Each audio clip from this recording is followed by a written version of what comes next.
If you want some FIFA 23 coins, please check out MMOXP.com. Their link is down in the description. They're fast, cheap and reliable, and if you use code Rema you can get yourself a 5% discount. So what's up guys, my name's Ash and welcome back to a brand new video on the channel. In today's video guys, we've got some tactics for the 5-1-2-2 formation. Now the 5-1-2-2 is a formation that I used a lot at the start of the game because obviously it was new. I wanted to see what it was about, but honestly with this new pace change I think it's been made even better than it was before. Now a lot of people think the 5-1-2-2 is a park the bus formation, but these tactics will prove otherwise. Just before we get started though guys, I hate to ask this, but I would very much appreciate it if you could drop this video a thumbs up, subscribe to the channel if you are new so you never miss out on any videos like this one, and turn on notifications so you are notified when a video is posted. I don't like to ask this, but unfortunately it's just how YouTube is, so it's all very much appreciated. Let's get right into it. Now for custom tactics, for the defensive style, as always guys, use balance, because with the pressure tactics now there is a stamina drain,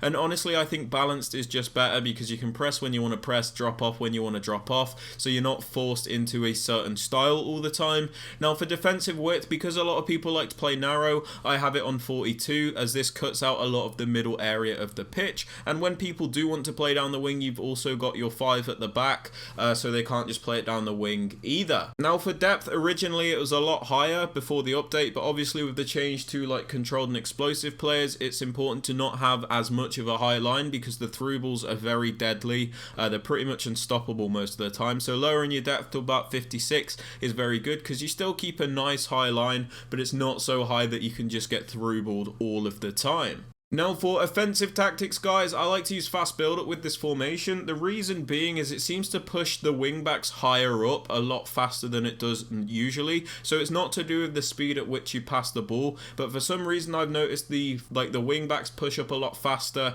and it seems to be easier to get your team up the pitch in this formation. I was using it with balanced originally and I noticed it can be a little bit too slow and it's very easy for your opponent to just like take the ball off you. So fast build up does help this like formation to transition a lot better up the pitch. As always guys, chance creation is on direct passing because again if you look at the diagram bottom right corner, it's the only one where you get movement out of your players. If you look at the white dots, they're your attackers. They move in a dynamic motion to create chances. If you look at something like balanced, they don't do this. They're very static, they don't move to create opportunities, so direct passing is the only one that will get your AI to move in the correct way. Now for offensive width, I like to use this on 55 because the width of your wing backs is very important in this formation. If you do not utilize them to the best of your ability, you're going to struggle a lot of the time. So having a high width is very important because you don't want these players coming in too narrow. The whole point is to exploit the wings and use the width. So have it at about 55 because that is a nice balance. For players in box, this one's down to preference. I like to have this on 6 because I do like to get a lot of people into the box, but at the same time I don't want to overcommit my whole team. So having it on about 6 really does help me, but again down to preference. Corners and free kicks are also down to preference. I just have them on 2 because again I like having people in the box for the cross, but at the same time I don't want to get counter-attacked. So yeah, they are the custom tactics. Let's move on to the players you want to use. So for the players you want to use guys, strikers are pretty much down to preference. At the moment I'm just using Ronaldo and Broly and I'm having a great time with them. They don't always have to be the most insane strikers, but obviously make sure they have legs on them in order to chase through balls and really help you on the attack. Otherwise it will be very difficult to create any attacks at all. That's just how FIFA is. So make sure your strikers are clinical and fast and make sure they have like decent dribbling. Basically just make sure they're decent strikers with a decent attacking work rate. So Ronaldo is a high-low, Broly is a high-high I think. So just make sure they have a good attacking work rate and they're a decent player. Now for your right centre mid, you're going to want to use a box-to-box player, one that is a high work rate. So I've got Renato Sanchez as always. As you know, I think he's a beast in this game. So it's important to have players that can do it all in the right centre mid position. So Renato Sanchez has great dribbling, passing, pace, physical, basically everything, good defending. So it's important you have that in this position because again, you need them to do a bit of everything. position. Your CDM needs to be a stay back brute. So I've got Zakaria here. He's got brilliant defensive stats, great pace, great physical. He's tall and he's got a high defensive work rate. That is very important in this position because these players are designed to stay back and break up the play. Now, for your left centre mid, you can actually use a more offensive player. So I'm using Diogo Jota, but the most important part about this left centre mid is that they have a high work rate because, again, you're going to need them to attack and you're going to need them to defend. Jota doesn't have the best defensive stats, but because he has a high defensive work rate, it really does help when you're defending. You don't really notice the defensive stats. So if you are going to use an attacking player here, make sure they have a good defensive work rate as well as a good attacking work rate. So high again is preferable in both of the left centre mid and right centre mid positions.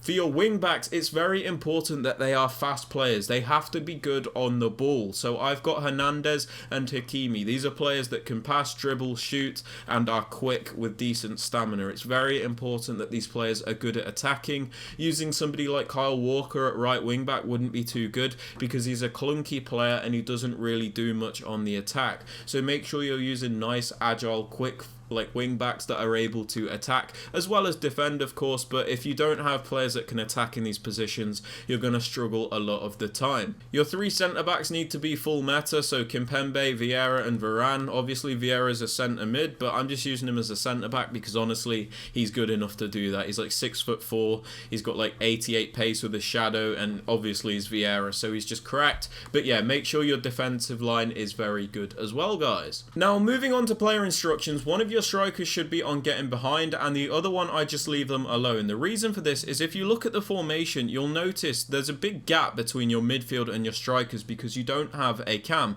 So if you have both of these on like stay forward and getting behind, a lot of the time you'll notice it's very disconnected from your attack to your midfield and defense. So having one of them on balanced settings actually allows a better transition from midfield to attack. The reason for this is, let's say I have Ronaldo on getting behind. If I leave Brolin on mixed attack, sometimes he will drop a little bit deeper, he'll come closer to the midfielders, and it actually allows me to have a better transition. From there I could maybe play a through ball from Brolin to Ronaldo, so it gives you extra attacking support and it actually works very well. Again, if you want to, you can go ahead and do like stay central getting behind in that, but I've noticed it's just better to have them on like mixed and one on getting behind. But yeah, down to preference really. Now for both centre mids, I suggest having them on cover centre. Originally I did have them on cover wing to cover for the wing backs when they go forward, but I've noticed a lot of people just like to play through the middle, so having it on cover centre allows you to break up the play a lot better in the middle of the pitch because sometimes it can just be too open otherwise. However, if there is somebody that is constantly going down the wings, sometimes having cover wing is better, so make sure you identify that in your opponent. But off the start I like to have them on cover centre. A little side note, this is why the high work rates is important, by the way, because we've got them on balanced attack, which means they attack and defend. If they don't have that work rate where they can attack and defend, you're going to be caught out a lot of the time. So having them on balanced attack with their high work rate is fantastic in the centre mid position.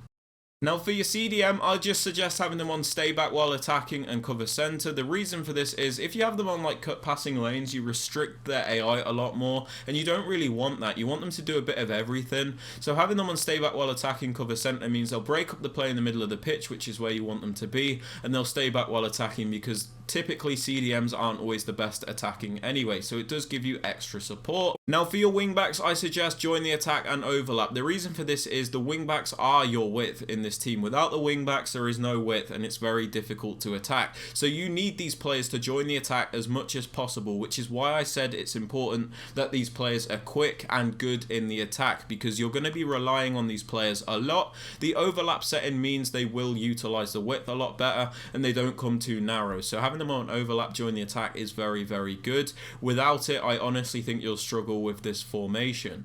But yeah, they are my custom tactics and player instructions for the 5-1-2-2. Let me know what you guys think down in the comments. Leave a like on the video if you have enjoyed or found it useful, and obviously subscribe to the channel if you are new so you never miss out on any videos like this one, and don't forget to turn on notifications so you are notified when a video is posted. And with all that aside, guys, I hope you have a fantastic rest of your day and I will catch you all later.